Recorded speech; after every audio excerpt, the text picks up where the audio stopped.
Listening to the Left Hand by Frank Herbert. When I was young and my world was dominated by indestructible adults, I learned an ancient way of thinking that is as dangerous as a rotten board in a stepladder. It told me that the only valuable things were those that I could hold unchanged: the love of a wise grandfather, the enticing mystery of the trail through our woodlot into the forest, the feeling of lake water on a hot summer day, the colors. Ah, those colors. When I opened my new pencil box on the first day of school. But the grandfather died, a developer bulldozed the woodlot, loggers clear-cut the forest, the lake is polluted and posted against swimming, smog has deadened my ability to detect subtle odors, and pencil boxes aren't what they used to be. Neither am I. There may be a quiet spot in my mind where nothing moves and the places of my childhood remain unchanged, but everything else moves and changes. There's dangerous temptation in the nostalgic dream, in the expertise of yesteryear. The nameless animal that is all of us cannot live in places that no longer exist. I want to address myself to the survival of that nameless animal, looking back without regrets at even the best of what was and what will never be again. We should salvage what we can, but even salvaging changes things. The way of this change is called process, and it requires that we be prepared to encounter a multiform reality. Line up 3 bowls on the table in front of you. Put ice water in the one on the left, hot water in the one on the right, and lukewarm water in the middle one. Soak your left hand in the ice water and the right hand in the hot water for about a minute. Then plunge both hands into the bowl of lukewarm water. Your left hand will tell you that the water in the middle bowl is warm. Your right hand will report cold. A small experiment in relativity. We live in a universe dominated by relativity and change, but our intellects keep demanding fixed absolutes. We make our most strident demands for absolutes that contain comforting reassurance. We'll misread and or misunderstand almost anything that challenges our favorite illusions. It has been noted repeatedly that science students, presumably selected for open-mindedness, encounter a basic difficulty when learning to read X-ray plates. Almost universally, they demonstrate an inability to distinguish between what is shown on the plate and what they believe will be shown. They see things that are not there. The reaction can be linked directly to the preset with which they approach in viewing of a plate. When confronted by proof of the extent to which preconceptions influenced their judgment, they tend to react with surprise, anger, and rejection. We are disposed to perceive things as they appear, filtering the appearance through our preconceptions and fitting it into the past forms, including all the outright mistakes, illusions, and myths of the past forms. If we allow only the left hand's message to get through, then cold is the absolute reality to which we cling. When our local reality has attached itself to that other message, this is the way out, then we're dealing with a form of holy truth. Cold becomes a way of life. False limits. We must begin to see ourselves without the old illusions, whatever their character may be. The apparently sound step can drop us from the ladder when we least expect it. Herman Kahn's opus on the year 2000 never mentioned environmental concerns. A presidential committee appointed in 1933 by Franklin D. Roosevelt to plot our course through 1952 had not a word about atomic energy, antibiotics, jet propulsion, or transistors. Such levels of perception are worse than inadequate. They impose deadly false limits. They beguile us with the promise that we know what we're doing.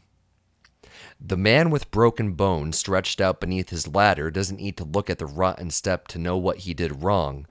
He believes a system that had always worked before would work once more. He had never learned to question the mechanisms and limits imposed by his perceptions. In questioning those mechanisms and limits on a larger scale, we move into an arena dominated by the powerful impositions of genetic heritage and individual experience, the unique influenced by the unique. Here is the conglomerate of behavior biology.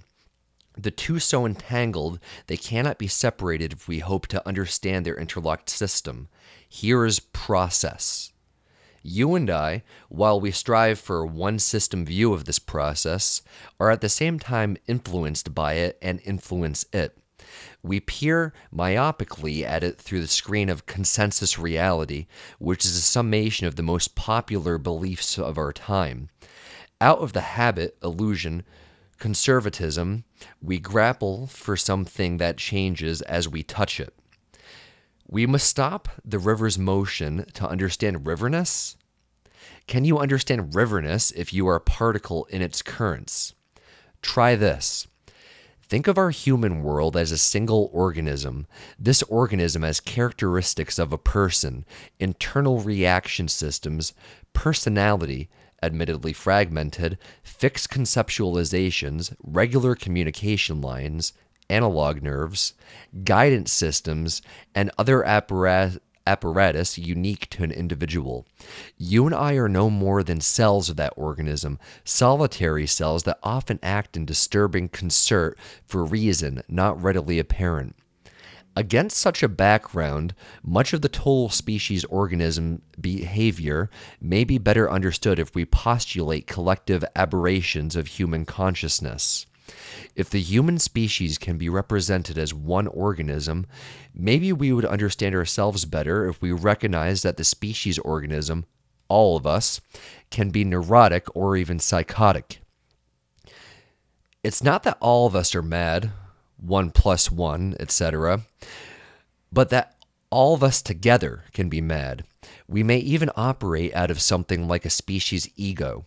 We tend to react together with a remarkable degree of similarity across boundaries that are real only to individual cells, but remain transparent to the species.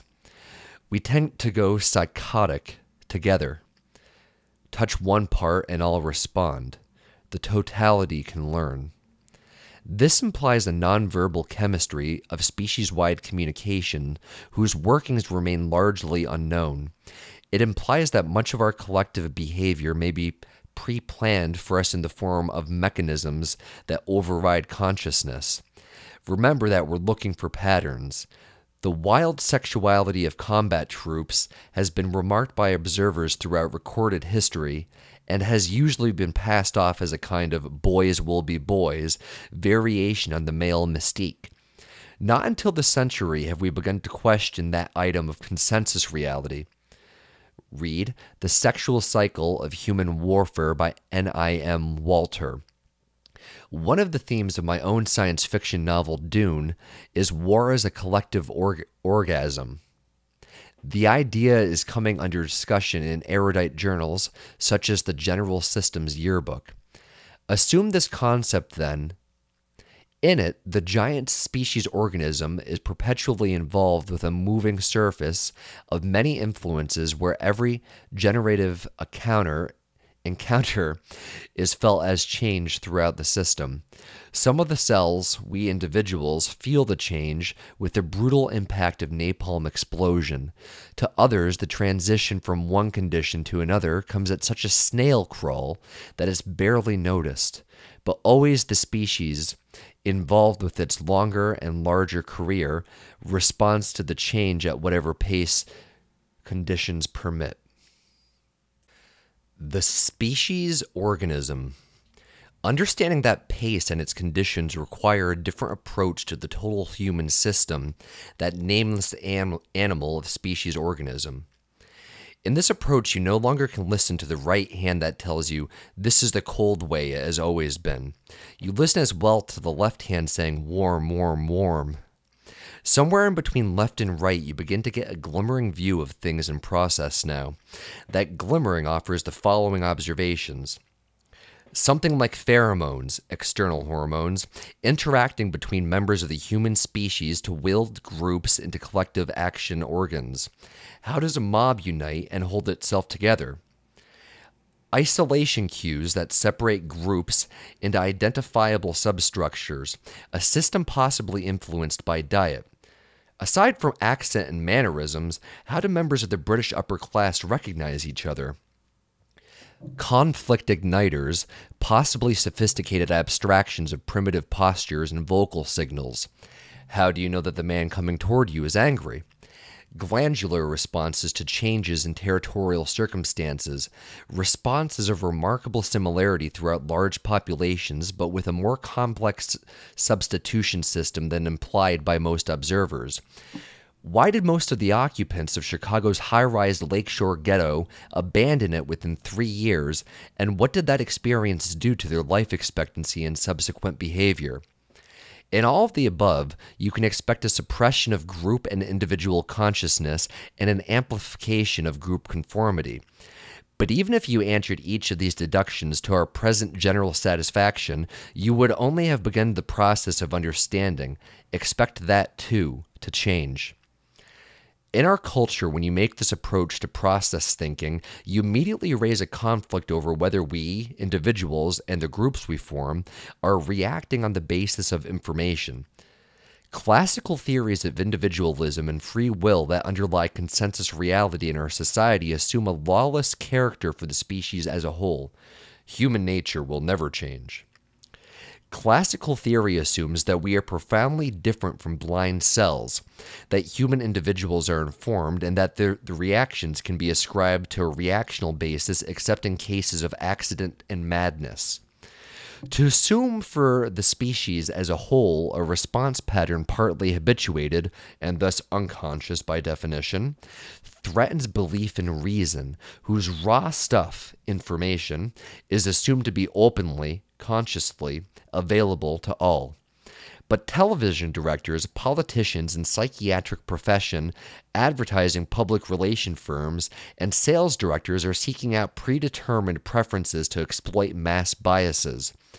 In a very real sense, we are already conducting our conversations, communicating with the species as an organism. For the most part, this communication is not directed at reason. Process and the species organism represent a complex mixture whose entire matrix can be twisted into new shapes by genius, Einstein, or madness, Hitler.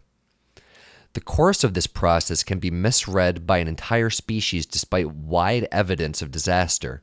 To understand this matrix, consider the problems of rat control. We've learned that a quick-acting poison doesn't work well in eliminating rat colonies. Grain treated with a fast poison tends to kill only one or two rats from a colony. Rats translate the message, grain kill, without any need for verbalizing. We can, however, kill off entire colonies with a slow poison such as warfarin. When one rat must go back to the grain 7 or 8 times before dying, the other members of his colony tend not to make the same life-saving connection. This gives you an idea of what limits may apply to species' time sense. The presence of that threat may be known, but its context can remain frustratingly diffuse. What is this strange new lethal disease attacking my fellows? It calls up an ancient scenario out of primitive times when our beliefs were geared to living in the presence of an other darkness that pressed upon us with terrifying force. Mysteriously and inescapably painful. How do you placate the angry spirits of the poisoned waters? The linear habit. Many things complicate our ability to recognize threats to the species. Not the least of these many may be contained in the observation of Soren Kierkegaard. Life can only be understood backwards, but it must be lived forward. This Janus-faced view of life comes right out the old linear swamp. It carries an attractive sense of reality, but it assumes that our affairs flow with an absolute linearity from way back there to somewhere way up front. This allows for no optical illusions in time, no compressions or expansions, and it ignores much of our latest computer hardware, 10 billion years in a nanosecond, as well as other odd Einsteinian curves and spirals that intrude upon our consensus reality. It's well to recognize the low probability that one lonely cause underlies any event that inflicts itself upon an entire species. Neither Hitler nor Einstein sprang from a spontaneous and singular generating event. World population has no singular origin. Yet the linear orientation of our perceptions, 1, 2, 3, ABC, Monday, Tuesday, Wednesday, January, February, March, makes it extremely difficult to break away from the belief that we occupy a universe where there are straightforward linked cause and effect events, plus a few other odd events we call accidents. We are habituated to a non-circular, non-inclusive way of interpreting a universe whose circularity and all-inclusiveness keep cropping up in a phenomena we investigate. Events of tomorrow do change our view of yesterday. An ancient Greek's accident is our better understood phenomenon. The linear habit remains, however. It dictates that we that we consign accidents to the unconscious. We keep loading the unconscious with events we do not understand. This burden inflicts itself upon our sense of reality. Devotion to that linear consensus leads to an inexorably into confrontation with the mathematician who tells us we inevitably are led to prove any proposition. He's telling me that all of my pet beliefs inevitably go back to a moment when I am forced to say, I am this because I believe it. Faith! Mathematics and physics may yet drive the old realities over the brink. For instance, we can now project complex models of human societies through analog computers, and within a few seconds get impressive readouts for hundreds of years. This is, of course, subject to the omnipresent warning pasted over computers operated by cautious men of science. That warning reads, garbage in, garbage out. In engineering terms, we are looking for resultants, sums of social forces through which to examine our world. This often produces a more realistic approach than taking up components one by one. Any auto mechanic knows that there are engine problems for which it's better to make 10 adjustments at once. Still, singularity as a belief confounds our attempts to repair the system. Technological playthings distort and amplify our performances to the point where we may believe we are discovering futures that we invent in the present.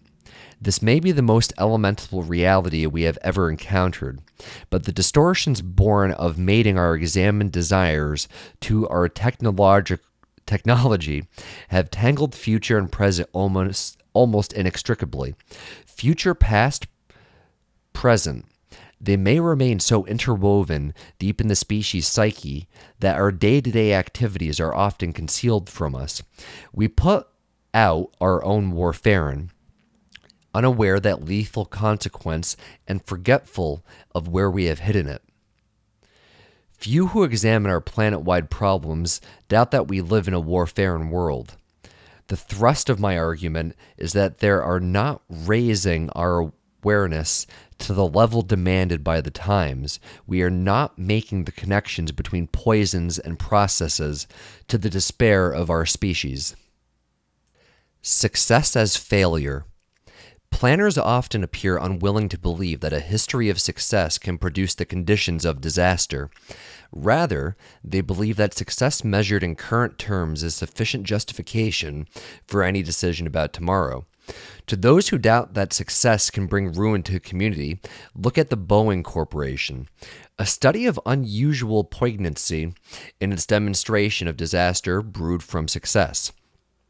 You glimpse here a hidden dimension of powerful influence upon our survival. Here are the locked-up decisions predicted on capital investments and operating costs. Governments, large corporations, and service industries know they must build today according to long-range projections. Those projections tend to come from planners who know, unconsciously or otherwise, what the directors want to hear. Conversely, directors tend not to listen to disquieting projections. Boeing's directors were being told as far back as the early 1950s that they had to diversify and that they should be exploring the potential of rapid transit. Planning tends to fall into the absolutist traps I've indicated. Warm is better than cold. We'll listen only to the left hand. The limits under the powerful primitive assessments of the future are made predict mistakes of gigantic lethal magnitude. Oddly worded. If we define futurism as exploration beyond accepted limits, then the nature of limiting systems becomes our first object of exploration. That nature lies within ourselves. Some who say they are talking about a future are only talking about their own limits. The dominant pattern in current planning betrays a system of thinking that does not want to abandon old assumptions and that keeps seeking a surprise-free future. But if we lock down the future and the present, we deny that such a future has become the present, and the present has always been inadequate for the future.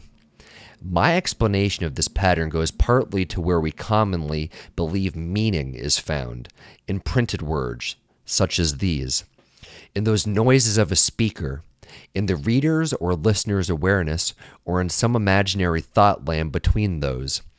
We tend to forget that we human animals evolved in an ecosystem that has demanded constant improvisation from us.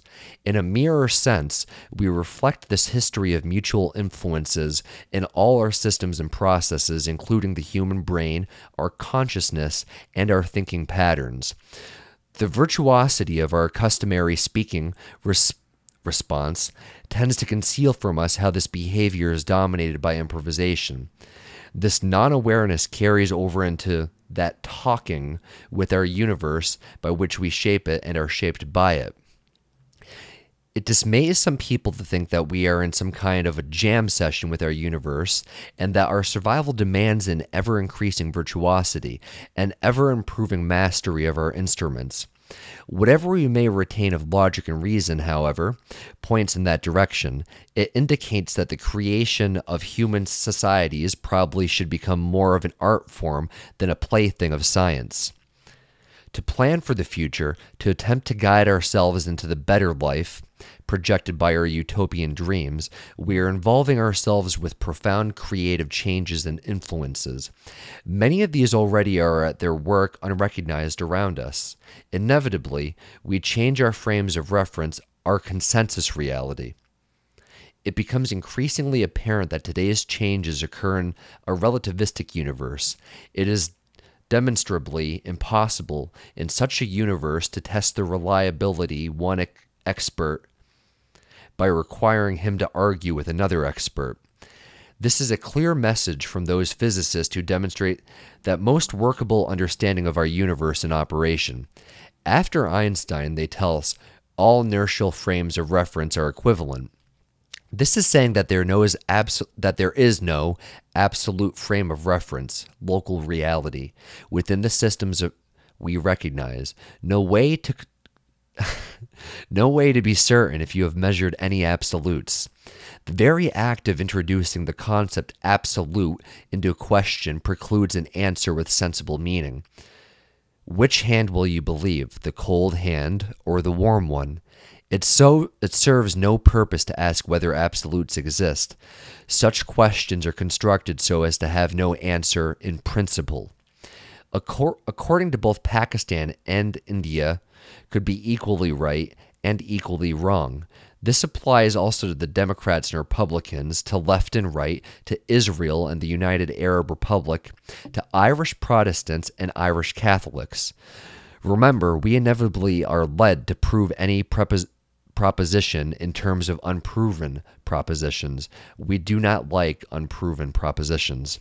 If we face up to this consciously, that might cut us away from everything we want to believe, from everything that comforts us in a universe of unknowns.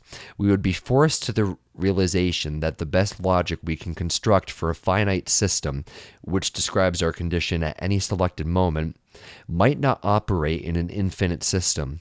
No matter how tightly we construct our beautiful globes of local reality, no matter how many little Dutch boys we assemble to apply fingers to any holes that may appear, we still have built nothing more than a dike, impermanent and essentially fragile. Breaking patterns.